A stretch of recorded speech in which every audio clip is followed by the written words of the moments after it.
संगत जी, आपका हमारे चैनल में स्वागत है। वीडियो शुरू करने से पहले एक विनती है, हमारे चैनल रूहानी मार्ग को जरूर सब्सक्राइब कर लीजिए और वीडियो को लाइक करना मत भूलिएगा। कमेंट में राधा स्वामी जी जरूर लिख दीजिए और अपने शहर का नाम जरूर लिखें। संगत जी, 13 दिसंबर दिन शनिवार को सुबह ठीक 10 बजे सत्संग हुआ था। सत्संग जगदीश चंद्र सेठी जी ने किया, जो लगभग 45 मिनट तक चला। उसके बाद बाबा जी ने खुली कार में दर्शन दिए। सुबह बाबा जी मंच पर भी आए थे। उन्होंने पूरी संगत पर दृष्टि डाली और फिर उसके बाद खुली कार में दर्शन देते हुए आगे बढ़े। आज बाबा जी और हुजूर जी दोनों ने ही संगत को दर्शन दिए। संगत जी, व्यास में मौसम ने करवट ली। सुबह से ही मौसम बहुत ज्यादा ठंडा था और आज एक बार फिर बाबा जी ने सुबह ओपन कार दर्शन दिए। उस दौरान हजूर जी भी बाबा जी के साथ ही थे, लेकिन फिर शाम 4 बजे बाबा जी स्टेज पर नहीं आए और हजूर जी ने ही सवाल जवाब किए। हम आपके के साथ 13 दिसंबर के शाम 4 बजे व्यास के सवाल जवाब शेयर करने जा रहे हैं। संगत जी से मेरी विनती है कि वीडियो को पूरा जरूर सुने और एक बार प्रेम से राधा स्वामी जरूर लिख दीजिए। सबसे पहले एक भाई ने हजूर जी से सवाल किया कि हजूर जी, मुझे समझ नहीं आ रहा कि आपके सामने किस विषय पर बात करूं। फिर इस भाई ने आगे कहा कि मेरे 2 बच्चे हैं और जब भी मैं अपने बच्चों का रिश्ते की बात आगे बढ़ाने की कोशिश करता हूं, चाहे वो लड़की का रिश्ता हो या लड़की का, तो किसी ना किसी तरह बात उलझ जाती है। भाई ने कहा कि कई बार ऐसे लगता है जैसे बाबा जी ने कोई इशारा तो दिया है, लेकिन वो इशारा क्या है ये समझ में नहीं आ रहा। इस पर हजूर जी ने फरमाते हुए बहुत ही शांति से समझाया। हजूर जी ने फरमाया कि बेटा, ये सब मन का खेल है। उन्होंने आगे फरमाया कि हमें ऐसे विचारों के पीछे नहीं भागना चाहिए। जो परमात्मा हमें दिखाते हैं वो आध्यात्मिक अनुभव होता है और हमें उसी को स्वीकार करना और आत्मसात करना चाहिए। आध्यात्मिक बातों को सांसारिक विषयों से जोड़कर नहीं देखना चाहिए। हजूर जी ने आगे फरमाया कि अगर हमें दुनिया के रिश्तों में आगे बढ़ना है तो उसके लिए हमें अपने बड़े बुजुर्गों से सलाह लेनी चाहिए। आध्यात्मिकता को लेकर किसी प्रकार का भ्रम नहीं पालना चाहिए। फिर हजूर जी ने आगे बड़ी ही गहरी बात कही जी। हजूर जी ने फरमाया कि मालिक ने हमें जो ये मानव जन्म दिया है, उसमें उतरते ही कर्म हमारे हिस्से में दिए हैं जितने हम निभा सकते हैं। साथ ही उतनी ही शक्ति भी हमें दी है जिससे हम उन कर्मों का सामना कर सकें। मालिक ने हमें दिन के 24 घंटे दिए हैं ताकि हम अपनी सांसारिक और आध्यात्मिक दोनों जिम्मेदारियां ठीक से निभा सकें। लेकिन सबसे पहला हक परमात्मा का है, इसीलिए सबसे पहले समय परमात्मा को देना चाहिए। फिर आगे एक बहन ने हजूर जी से सवाल किया कि हजूर जी, बाबा जी का धन्यवाद करने आई हूं। बहन ने भावुक होकर बताया कि मैं बहुत बड़ी परेशानी में फंसी हुई थी और आज अगर मैं यहां खड़ी हूं तो ये सिर्फ हजूर जी और बाबा जी की दया और कृपा से संभव हो पाया है। इस पर हजूर जी ने समझाते हुए फरमाया कि हमें अपना विश्वास बाहरी परिस्थितियों या चीजों से नहीं जोड़ना चाहिए। ये बहुत अच्छी बात है कि मालिक ने हमें दुखों से निकाल लिया है, लेकिन अगर अब उन्होंने हमें सुख की अवस्था दी है तो इसका अर्थ ये है कि अब हमें अपने भजन सिमरन को और गहरा करना चाहिए। हजूर जी ने आगे फरमाते हुए कहा कि ये वही अवस्था होती है जब भजन में बैठते समय मन स्वाभाविक रूप से शांत होने लगता है। अब हमें इस मन को संभालकर भीतर की ओर बढ़ना होता है।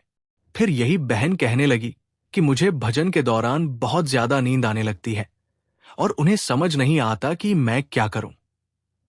इस पर हजूर जी ने मुस्कुराते हुए कहा कि आप सोकर खुश होते हैं, इसीलिए खोकर भी खुश होते हैं। यह सुनकर पूरी संगत हल्की सी हंसी में डूब गई। हजूर जी ने आगे स्पष्ट करते हुए कहा कि जब मन स्थिर होने लगता है तो नींद आना स्वाभाविक है। उन्होंने सलाह दी कि पहले हमें पूरी नींद लेनी चाहिए, शरीर को आराम देना चाहिए और उसके बाद भजन सिमरन करना चाहिए। इससे हम आगे आध्यात्मिक मार्ग पर बढ़ सकेंगे। लेकिन अगर हम आधी नींद में भजन करेंगे तो वही अटक जाएंगे। और आगे नहीं बढ़ पाएंगे। इसके बाद एक भाई ने कोई सांसारिक सवाल पूछा जी, जो ठीक से समझ नहीं आया। लेकिन इस पर हजूर जी ने समझाया कि हमें अपने विचारों को किसी उम्मीद या किसी बाहरी चीज से नहीं जोड़ना चाहिए। उन्होंने आगे फरमाते हुए कहा कि हमें अच्छे और बुरे, सुख और दुख, इन दोनों अवस्थाओं से ऊपर उठना है। फिर आगे एक लड़के ने सवाल किया कि हजूर जी, अगर किसी को नाम नहीं मिला और उसकी मृत्यु हो जाए तो क्या हजूर जी आप उसे लेने आएंगे? अब इस बात पर हजूर जी ने बड़े ही सुंदर तरीके से समझाया। जी, हजूर जी ने फरमाया कि ये समय की मांग और परिस्थिति पर निर्भर करता है।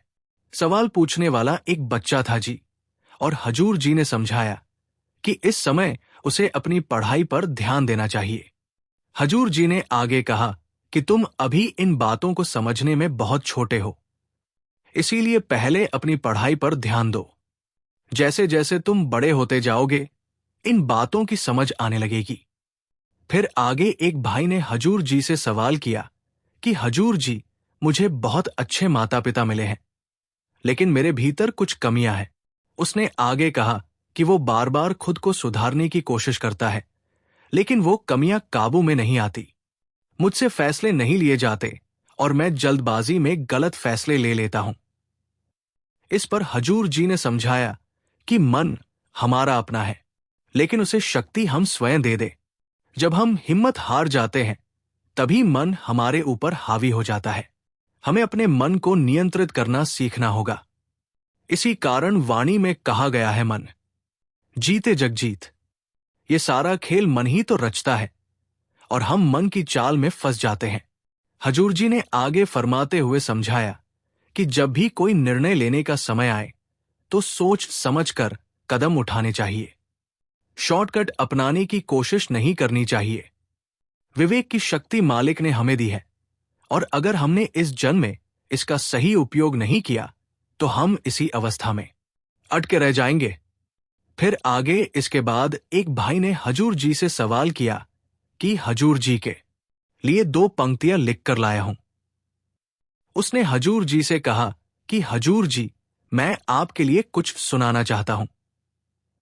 तो हजूर जी ने हाँ में सर हिला दिया जी। फिर इस भाई ने एक गीत गाया जो इस प्रकार था कि तेरे इश्क का घाव जान से भी गहरा है। हजूर जी ने उसकी बात सुनकर कहा कि उसने बहुत अच्छा लिखा है, और मजाकिया अंदाज में कहा कि अब ये पंक्तियां अपनी पत्नी को भी सुना देना। अब जी ये सुनते ही पूरी संगत जोर जोर से हंस पड़ी जी, और पूरा वातावरण बहुत ही हल्का और आनंदमय हो गया जी। इसके बाद एक बहन ने हजूर जी से सवाल किया कि हजूर जी, आज उसकी शादी की सालगिरह है। उसने हजूर जी का धन्यवाद करते हुए कहा कि उन्हें एक बहुत अच्छा परिवार और एक जीवन का सुंदर उपहार मिला है।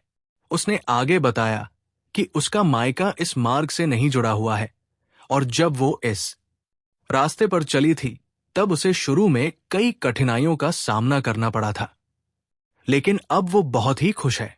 उस बहन ने आगे बताया कि वो अपने जीवन को इस तरह कैसे आगे बढ़ाएं कि पारिवारिक जिम्मेदारियां भी निभे और ये मार्ग भी बना रहे। अब इस बात पर हजूर जी ने बहुत ही सुंदर और संतुलन की बात समझाई। हजूर जी फरमाते हैं कि हर व्यक्ति की अपनी अपनी मान्यताएं होती हैं, और हमें उनका सम्मान भी करना चाहिए और एक आपसी संतुलन बनाकर चलना चाहिए। हजूर जी ने आगे फरमाते हुए समझाया कि हम समाज में रहते हैं, इसीलिए समाज के नियमों और तरीके को अपनाना भी जरूरी है, लेकिन परमार्थ व्यक्तिगत होता है। ये पूरी तरह व्यक्तिगत साधना का विषय है। हम समाज के अनुरूप चल सकते हैं, लेकिन संत मत के जो 3-4 मूल सिद्धांत हैं, ना उनसे किसी भी परिस्थिति में समझौता नहीं करना चाहिए। अगर वो सिद्धांत सुरक्षित है तो बाकी बातों में कोई समस्या नहीं होती। फिर इसी बहन ने आगे कहा कि हजूर जी, मेरे पति बहुत मेहनत करते हैं, लेकिन उन्हें मेहनत के अनुसार परिणाम नहीं मिल पा रहा। इस पर हजूर जी ने बहुत ही स्नेह से कहा कि देर हो सकती है बेटा, लेकिन अंधेर कभी नहीं होती। उन्होंने आगे फरमाते हुए समझाया कि मालिक ने हमें जितना दिया है हमें शुक्र करना चाहिए। मालिक हमें वो चीज अपने आप दे देता है जो हमारे लिए सही है। फिर आगे इसके बाद किसी ने यह प्रश्न किया कि हजूर जी, अगर संसार में जो कुछ भी होता है वो परमात्मा की इच्छा से ही होता है, तो फिर हमारे कर्म क्यों बनते हैं? तो इस बात पर हजूर जी ने बहुत ही गहराई से उत्तर दिया। हजूर जी फरमाते हैं कि वास्तव में ये मान लेना कि जो कुछ परमात्मा करता है वही पूर्णतः सही है, लेकिन ये एक बहुत ऊंची आध्यात्मिक अवस्था है। हम अभी उस स्तर तक नहीं पहुंचे हैं।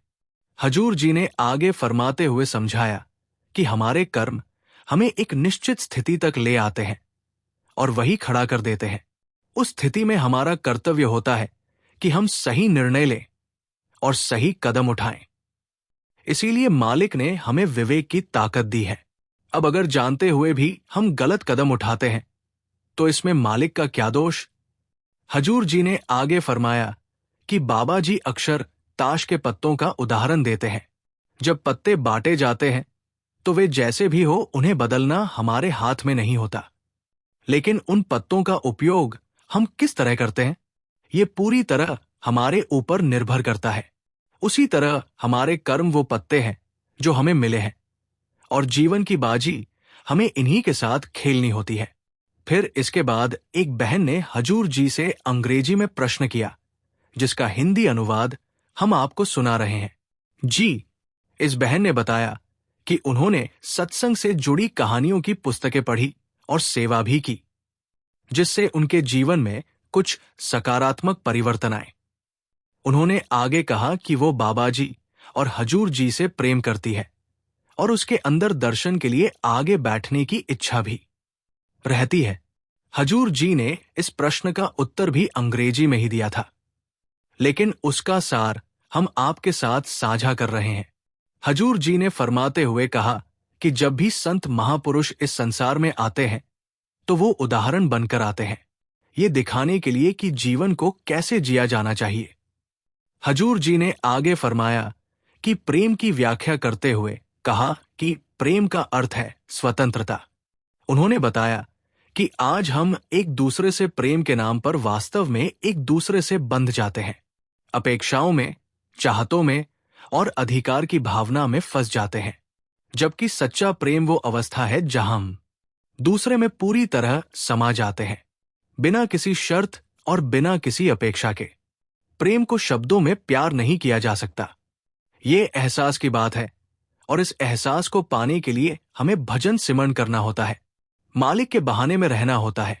हजूर जी ने आगे फरमाते हुए कहा कि अक्सर हम भ्रम में रहते हैं कि आज हम आगे बैठ गए, हमें बहुत अच्छे दर्शन मिल गए, लेकिन ये सब मन का भ्रम है। बाहरी दर्शन चाहे पास से हो या दूर से, बाहरी दर्शनों से एक माहौल बनता है, लेकिन असल दर्शन अंदर के हैं। हमें अंदर के दर्शनों की कोशिश करनी है। फिर इसके बाद किसी ने पूछा कि परमार्थ वास्तव में क्या है हजूर जी? तो हजूर जी ने बड़ी ही सरलता से उत्तर दिया। हजूर जी ने कहा कि परमार्थ का अर्थ है अपनी पहचान को जानना। हम कौन हैं, क्यों आए हैं और हमारा वास्तविक स्वरूप क्या है? इन प्रश्नों के उत्तर खोजने का नाम ही परमार्थ है। फिर आगे एक और ने हजूर जी से प्रश्न किया, जी, कि इंसानी प्रेम से ईश्वरीय प्रेम की ओर कैसे बढ़ा जा सकता है? तो इस पर हजूर जी ने बड़ा ही प्यारा उत्तर दिया। हजूर जी ने कहा कि सिमरन और भजन के माध्यम से हम धीरे धीरे मालिक की इच्छा में रहना सीखते हैं। इसके लिए सबसे पहले हमें स्वयं को बदलना होगा। हजूर जी ने आगे कहा कि इश्क कोई साधारण अवस्था नहीं है, ये बहुत ऊंची, बहुत गहरी और पूरी तरह आत्मिक अवस्था है। इसके लिए बहुत सारे समर्पण करने होते हैं, मालिक की इच्छा में जीवन जीना होता है, और ऐसा तभी संभव है जब हम भजन सिमरन करते हैं।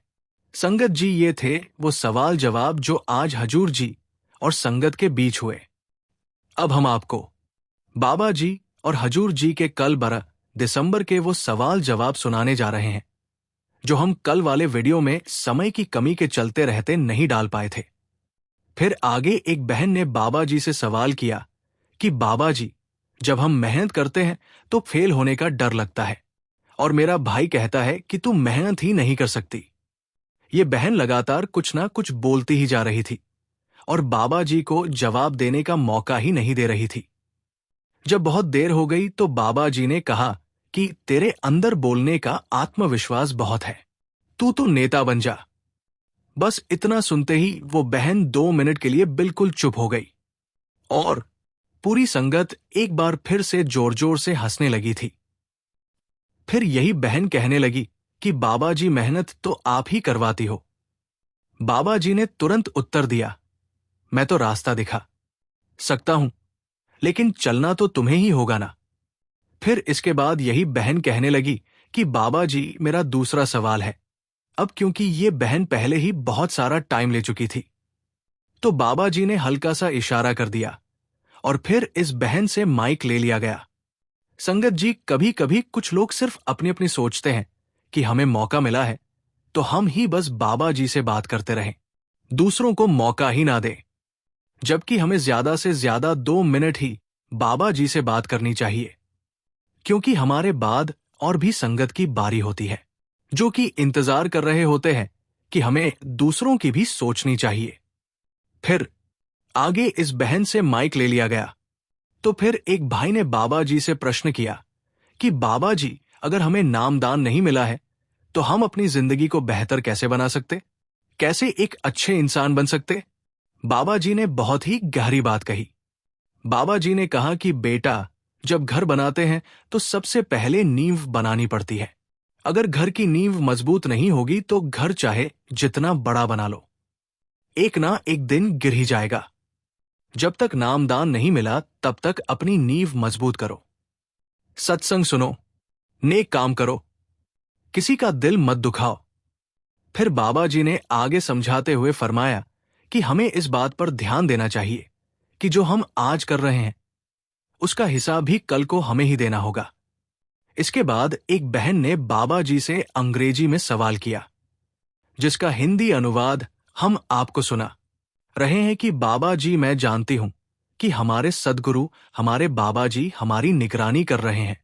मैं हर रविवार सेवा पर भी जाती हूं, भजन सिमरन भी करती हूं। पहले अंदर से सब मिल रहा था, लेकिन अब स्थिरता नहीं आती। फिर इस बहन के सवाल पर बाबा जी ने जवाब दिया। बाबा जी ने कहा कि बेटा, ये ओवरथिंकिंग की बात है। मालिक जो देता है वो वापस नहीं लेता। तुम अपनी तरफ से बस सही करते जाओ, मेहनत करते जाओ, मालिक हमारे साथ है। फिर इसी बहन ने आगे कहा कि बाबा जी, मेरे कुछ दोस्त हैं, उनके लिए कोई सुझाव दीजिए। इस पर बाबा जी ने मुस्कुराते हुए कहा कि अब तो मैं बूढ़ा हो गया हूं। फिर हजूर महाराज जी की ओर इशारा करते हुए अंग्रेजी में कहा, ये यंग है। बहन ने कहा, बाबा जी, मैं कुछ उनके मुंह से सुनना चाहती हूं। बाबा जी ने कहा, सुनाओ भाई हजूर। हजूर महाराज जी ने माइक में बहुत ही सादगी से कहा, जी बी हैप्पी, खुश रहा करो। माइक में आवाज भी साफ सुनाई दी। ये सुनते ही पूरी संगत हंस पड़ी और हजूर महाराज जी के चेहरे पर भी एक बेहद प्यारी शांत मुस्कान फैल गई। फिर आगे एक भाई ने बाबा जी से सवाल किया कि बाबा जी, मैं आपका सेवादार बनना चाहता हूं। बाबा जी मुस्कुराए और कहने लगे कि बेटा, सेवादार बनना सबसे पहले भीतर से होता है। फिर हमें खुद सोचना होता है कि हमें क्या करना है और कैसे करना है। इसके बाद एक बहन ने बाबा जी से सवाल किया कि बाबा जी, मुझे बहुत ज्यादा घबराहट होती है। बाबा जी ने हल्के से मजाक के साथ कहा कि बीवियों को भी घबराहट होती है। बीवियां तो भूल कर अपना मन हल्का कर लेती है, घबराहट तो लड़कों को होनी चाहिए। ये सुनकर संगत बहुत हंसी थी। फिर इसी बहन ने पूछा कि बाबा जी, हमें कैसे पता चले कि हम जो कर रहे हैं वो नया कर्म है या पुराने कर्मों का फल। अब बाबा जी ने बहुत ही सरलता और सहजता से उत्तर दिया। बाबा जी ने फरमाया कि बेटा, हमें हमेशा यही मानकर चलना चाहिए कि हम नया कर्म कर रहे हैं। यही सोच हमें सही दिशा देती है। बाबा जी ने आगे फरमाते हुए कहा कि अगर हमसे गलती हो भी जाए तो उससे सीख लेकर दोबारा वही गलती ना करें, तभी माफी का मार्ग खुलता है। फिर आगे एक भाई ने बाबा जी से सवाल किया कि बाबा जी, जब बेटी का विवाह हो जाता है और वो ससुराल में खाना पीना खाती है, तो क्या वहां भी उसका कोई हिसाब किताब होता है? अब बाबा जी ने बहुत ही सरल तरीके से स्पष्ट किया। बाबा जी फरमाते हैं कि बेटा ससुराल में भी उसका उतना ही अधिकार होता है जितना मायके में माता पिता के घर होता है। वहां भी उसका पूरा हक होता है। हमें इतनी गहराई से नहीं सोचना है। इसके बाद एक बहन ने बाबा जी से सवाल किया कि बाबा जी, हम रोने से क्यों डरते हैं? मेरे अंदर भावनाएं बहुत ज्यादा है। मेरा खुद पर कोई नियंत्रण ही नहीं रहता। अब बाबा जी ने बहुत ही प्यार और प्रेम से समझाया। बाबा जी फरमाते हैं कि बेटा, अगर हम हंसने से नहीं डरते तो रोने से क्यों डरना? भावनाएं होना कोई कमजोरी नहीं है। जब मन करे हंसने का तो हंस लेना चाहिए, और जब मन करे रोने का तो रो। इसमें कोई बुरी बात नहीं है। फिर इसी बहन ने आगे सवाल किया कि बाबा जी, मुझे ना बहुत टेंशन रहती है। अब बाबा जी ने उत्तर दिया कि बेटा, ये उम्र की बात होती है। जैसे जैसे उम्र बढ़ेगी अपने आप समझ आने लगेगा। फिर आगे बाबा जी ने कहा कि आजकल की जनरेशन पता नहीं क्यों इतनी टेंशन लेती है। जो होना है वो होकर ही रहेगा। फिर हमारी चिंता करने से होनी तो बदल नहीं जाएगी ना।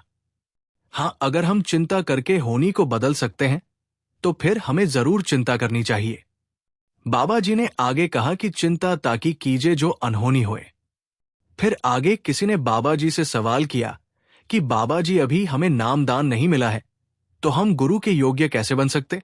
अब बाबा जी ने बड़े ही सुंदर तरीके से उत्तर दिया। बाबा जी फरमाते हैं कि बेटा, दूसरों से प्रेम करने के लिए और एक अच्छा इंसान बनने के लिए हमें किसी नामदान की जरूरत नहीं है। हम बिना नामदान के भी अच्छे इंसान बन सकते हैं, खुद को मालिक के योग्य बना सकते हैं। फिर बाबा जी ने आगे समझाते हुए फरमाया कि बेटा, नामदान के समय हमें यह सिखाया जाता है कि जीवन कैसे जीना है, लेकिन असली शिक्षा रोजमर्रा के व्यवहार में उतारनी होती है। फिर आगे एक बहन ने बाबा जी से सवाल किया कि बाबा जी, मैं हजूर जी से बात करना चाहती हूं। फिर इसी बहन ने मुस्कुराते हुए कहा कि बाबा जी, आप दोनों एक साथ आया करो। इस पर बाबा जी पीछे मुड़कर हजूर जी से कहने लगे, आज क्या हम दोनों एक साथ नहीं आए? इतना सुनते ही हजूर जी हंस पड़े और पूरी संगत भी हंसी से गूंज उठी। फिर यही बहन कहने लगी कि बाबा जी सब कहते हैं कि जब बाबा जी सामने होते हैं तो हमें सामने ही देखना चाहिए। अब बाबा जी ने बड़ी ही गहराई से समझाया कि बेटा, असली देखना बाहर नहीं अंदर है। सब कुछ भीतर ही प्रकट होता है। बाहर ढूंढने वाला भटक जाता है। जब हम भीतर जाएंगे तो फिर बाहर के दर्शन करने की जरूरत ही नहीं पड़नी। फिर आगे एक बहन ने बाबा जी से सवाल किया कि बाबा जी, हम कभी कभी भजन सिमरन भी कर लेते हैं, ज्यादा नहीं कर पाते। अब बाबा जी मुस्कुराए और कहने लगे कि बेटा, अगर हम सिर्फ एक निवाला रोटी खाएं तो क्या हमें ताकत मिलेगी? नहीं ना। तो फिर आत्मा को क्यों भूखा रखते हैं? आत्मा की खुराक तो भजन सिमर है। अगर कभी कभी भजन सिमरन करेंगे तो आत्मा की भूख शांत नहीं होनी, और कैसे होगी? फिर ये बहन कहने लगी, अपनी परेशानी रखने लगी कि बाबा जी, मुझे रात को बहुत नींद आती है, इसीलिए रात में भजन सिमरन नहीं कर पाती। दिन में बैठती हूं, लेकिन दिन में मां कहती रहती है पहले काम कर ले, और उसी समय मेरा भजन सिमरन करने का मन करता है। अब ये सुनकर संगत बहुत हंसी थी। फिर इस बहन ने आगे कहा कि बाबा जी, क्या जब मन करे तब बैठ सकते हैं? तो बाबा जी ने बड़े ही सहज भाव से कहा कि बेटा, मेरी तरफ से तो जब मन करे तब बैठो। मैंने कभी किसी खास समय पर बैठने को नहीं कहा है। फिर आगे इस बहन ने पूछा कि बाबा जी, बहाने का क्या मतलब होता है? अब बाबा जी ने बहुत ही सरलता से समझाया जी कि बेटा, कई बार ना शब्दों में उलझकर हम असली अर्थ खो देते हैं। बहाना, हुक्म और रजा, इन सब का मतलब एक ही है। बहन ने फिर पूछा कि बाबा जी, हुक्म क्या है? अब बाबा जी ने बड़ी ही सरलता से उत्तर दिया जी कि बेटा, सबसे बड़ा हुक्म एक ही है, नाम की कमाई। इसके बाद इस बहन ने कहा कि बाबा जी, जब हम भीतर जाएंगे तो क्या हजूर जी भीतर दिखाई देंगे? अब ये सुनकर संगत बहुत हंसने लगी थी जी। बाबा जी ने हजूर जी की ओर मुंह करके कहा, बताओ भाई, आप अंदर दिखोगे या नहीं? संगत के साथ साथ हजूर जी भी हंस पड़े थे जी। फिर इसके बाद एक भाई ने बाबा जी से प्रश्न किया कि बाबा जी, मेरा पढ़ाई में मन ही नहीं लगता, किसी काम में दिल ही नहीं लगता, मन करता है कि डेरा आ जाऊं। बाबा जी ने तुरंत बड़े सहज और हल्के मजाक अंदाज में कहा जी कि शादी कर ले, फिर अपने आप सब ठीक हो जाएगा, मन भी लगने लगेगा। अब ये जवाब सुनकर संगत बहुत हंसी थी जी, और पूरा पंडाल हंसी के ठहाकों से गूंज उठा था जी। फिर इसी भाई ने फिर से कहा कि बाबा जी, अगर मैंने शादी कर ली तो वो मुझे डेरा आने नहीं देगी। अब बाबा जी मुस्कुराए और कहने लगे कि तू उसको परेशान कर देगा तो फिर तो वो खुद ही तुझे डेरा भेज देगी। इतना सुनते ही संगत हंसने लगी थी जी। भाई ने आगे कहा कि बाबा जी, मेरे मम्मी पापा ठीक नहीं रहते, वो मेरी बहुत टेंशन लेते हैं, इसी वजह से उनकी तबीयत भी खराब रहती है। अब इस पर बाबा जी ने बहुत ही सहजता से समझाया जी। बाबा जी फरमाते हैं कि अगर वो तेरी टेंशन लेते हैं तो शादी कर ले। इतना सुनते ही पूरी संगत खिलखिलाकर हंस पड़ी जी। फिर आगे एक भाई ने बाबा जी से प्रश्न किया कि बाबा जी, कहा जाता है कि जो कुछ भी मिलेगा कर्मों के अनुसार मिलेगा, हमें कैसे पता चलेगा कि हमारे कर्म खत्म हो रहे हैं या नया हिसाब बन रहा है? अब बाबा जी ने बड़ी ही सहजता से उत्तर दिया जी। बाबा जी फरमाते हैं कि बेटा, हमें यह जानने की जरूरत नहीं है कि ये नए कर्म बन रहा है या पुराने कर्म खत्म हो रहे हैं। हमें गिनती में नहीं पड़ना चाहिए। हमारी जिम्मेदारी पूरी करने में गिनती काम नहीं आती, हमें बस उसकी दया में रहने की कोशिश करनी। फिर आगे इसी भाई ने पूछा कि बाबा जी, नींव कैसे बनाई जाए? तो बाबा जी ने बड़ी ही सहजता से समझाया जी। बाबा जी ने फरमाया कि बेटा, हर चीज के अपने सिद्धांत और नियम होते हैं, हमें अपने उसूलों पर ही चलना चाहिए, तभी हमारे नियम मजबूत होंगे। हम जैसे कर्म करेंगे उसी गति से उसका फल भी भोगना पड़ेगा। फिर बाबा जी ने आगे बड़े ही स्पष्ट और सरल शब्दों में कहा जी। बाबा जी ने कहा कि अपने कर्मों का दोष किसी और पर मत डालो, जो मैंने किया वही मुझे मिलेगा, किसी दूसरे का कभी दोष मत दो। बाबा जी ने आगे फरमाया कि जो हम नहीं चाहते, अगर यहां सब कुछ हमारी मर्जी से होने लगे तो दुनिया में तबाही ही मचानी है। फिर आगे एक बहन ने बाबा जी से सवाल किया कि बाबा जी, मेरा दिल बहुत जोर जोर से धड़कता है, मुझे डर लगता है। अब बाबा जी ने पूछा कि डर किस बात का? फिर इस बहन ने कहा कि बाबा जी, मैं अभी कुछ बनना चाहती हूं। तो वो बहन अपनी पढ़ाई लिखाई और करियर की बातें करने लगी जी। बाबा जी ने कहा कि बेटा, तेरी जिंदगी अभी शुरू ही हुई है और तू अभी से उलझनों में पड़ गई है। जीवन में पता नहीं कितने बड़े बड़े उतार चढ़ाव देखने पड़ते हैं और तू अभी से घबरा रही है। बाबा जी ने आगे समझाते हुए कहा कि हमारा काम है ईमानदारी के साथ मेहनत करना, जो हमारी किस्मत में होगा वो हमें जरूर मिलेगा। इसीलिए चिंता और घबराहट से अपना जीवन खराब नहीं करना चाहिए, बस मालिक पर विश्वास रखना चाहिए। फिर इसी बहन ने आगे पूछा कि बाबा जी, मेहनत का फल कैसे मिलेगा? अब बाबा जी ने समझाया कि बेटा, मेहनत का फल जरूर मिलेगा, लेकिन उसे मांगना नहीं होता। मालिक की जब मर्जी होगी, मालिक तब मेहनत का फल देगा, हमें कुछ मांगना नहीं चाहिए। फिर बहन ने कहा कि बाबा जी, आपका आशीर्वाद तो मैं मांग ही सकती हूं ना, तो आप मेरे सर पर हाथ रख दो। अब बाबा जी ने हंसते हुए कहा कि अगर मैंने हाथ रख दिया तो तुम्हारा हेयर स्टाइल खराब हो जाना है। अब ये सुनते ही संगत बहुत हंसी थी जी। फिर बाबा जी ने बड़े ही प्यार भरे शब्दों में कहा कि तू किसी से भी लड़ाई कर ले, मैं तेरे साथ हूं।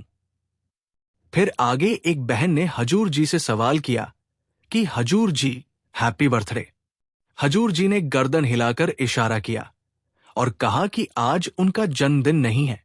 फिर आगे ये बहन बोली कि बाबा जी, मैं आज पहली बार आई हूं, मैं तो हजूर जी की आवाज सुनना चाहती थी। आप हमारी माता है और आप ही हमारे पिता है, आज मैंने अपने पिता की आवाज सुनी। इतना सुनते ही पूरी संगत खिलखिलाकर हंस पड़ी। जी। फिर बाबा जी ने मजाक में कहा कि कल मैं साड़ी पहन कर आऊंगा। ये सुनकर संगत फिर जोर जोर से हंसने लगी थी। संगत जी, सच में बाबा जी जब सवाल जवाब करते हैं तो ऐसा माहौल बना देते हैं कि सबके चेहरे पर खुशी आ जाती है। संगत जी, अब हम आपको एक सच्ची घटना सुनाते हैं। संगत जी, ये सच्ची घटना हमें बताएगी कि जब जीव नाम दान ले लेता है तो भजन सिमरन के टाइम पर काल कैसे कैसे रुकावट डालता है और हमें कैसे उन रुकावटों से आगे निकलना है।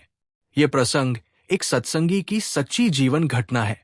उसका नाम लखनपाल है। लखनपाल शुरू से ही सत्संगी नहीं था। उसका जीवन भी आम लोगों की तरह ही चल रहा था। लेकिन उसका एक मित्र ऐसा था जो स्वयं भी सत्संगी था और उसका पूरा परिवार भी सत्संग के मार्ग पर चलता था। अब संगत जी, लखन जब भी अपने उस मित्र के घर जाता तो वहां का वातावरण उसे भीतर तक छू जाता। घर में एक अजीब सी शांति थी। ऐसी शांति जैसे किसी गुरु घर में होती। वहां ना कोई ऊंची आवाज, ना व्यर्थ की बातें, बस नाम सिमरन और सद्गुरु की चर्चा। जी, जैसा कि कहा जाता है कि संतों की संगत में रहोगे तो संत बन जाओगे। जैसी संगत वैसी रंगत। अब लखन के जीवन में भी यही बात सच होने लगी। जी, धीरे धीरे वो जब जब उस घर में बैठता, नाम और सिमरन की बातें सुनता तो उसके भीतर भी परमात्मा के प्रति रुचि जागने लगी। उसके मन में भी ये भावना उठने लगी कि वह भी इस रास्ते पर चले, वो भी रूहानियत से जुड़े। एक दिन लखनपाल ने अपने मित्र से साफ कह दिया कि मेरे मन में भी नामदान लेने की इच्छा हो रही है। तब उसके मित्र ने बड़े प्रेम से उसे नामदान के मार्ग के बारे में समझाया। उसने कहा, जब एक बार नामदान मिल जाता है तो फिर हमारा काम बहुत सीधा और स्पष्ट हो जाता है। हमें बस नाम का सिमरन करना होता है, सद्गुरु द्वारा बताए गए नियमों का पालन करना होता है और उनके हुक्म में रहकर जीवन जीना होता है। बिना किसी दिखावे के, बिना किसी शोर के निरंतर भजन सिमरन करते रहना ही हमारी असली साधना है।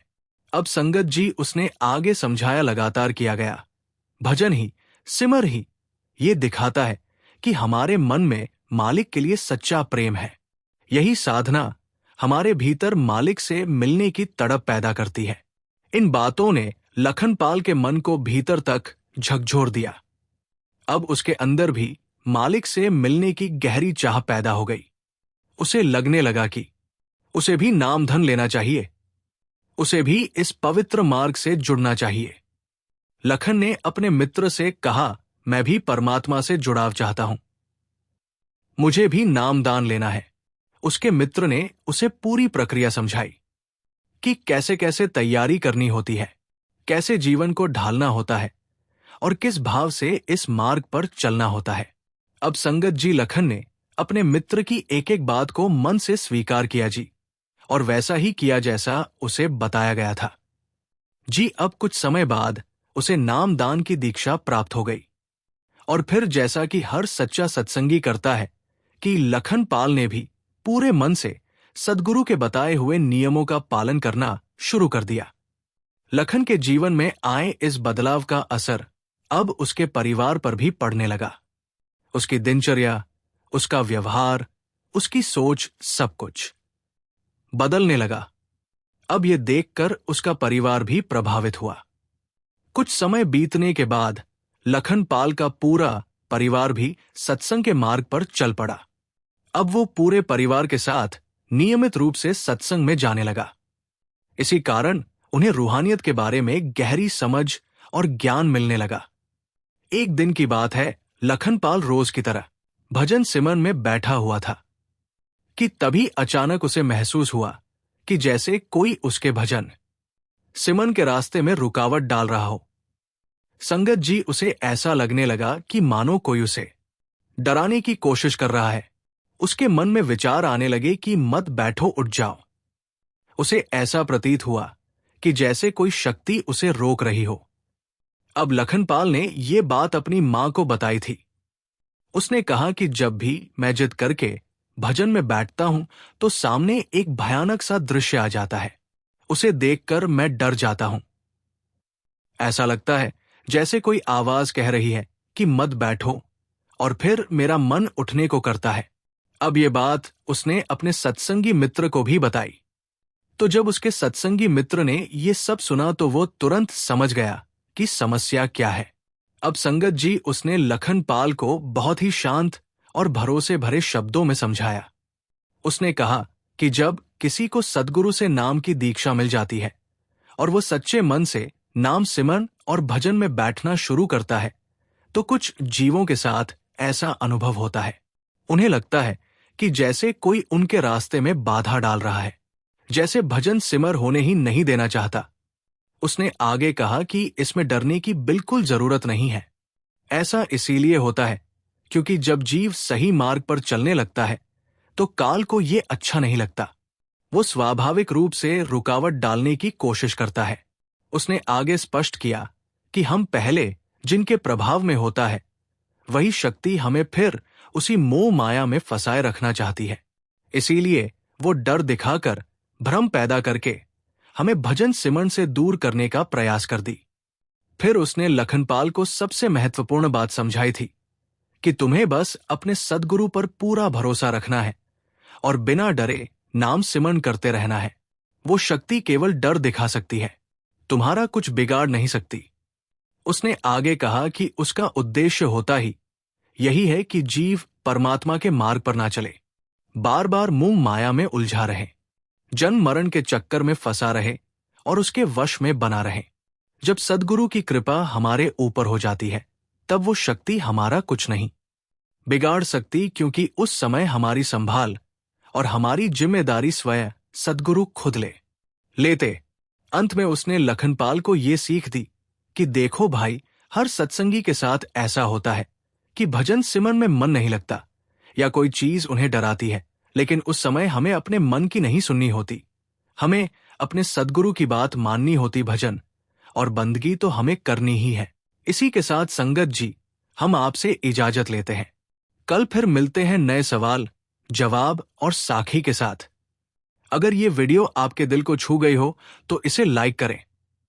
आप जी से विनती है, कमेंट में राधा स्वामी और अपने शहर का नाम जरूर लिखें।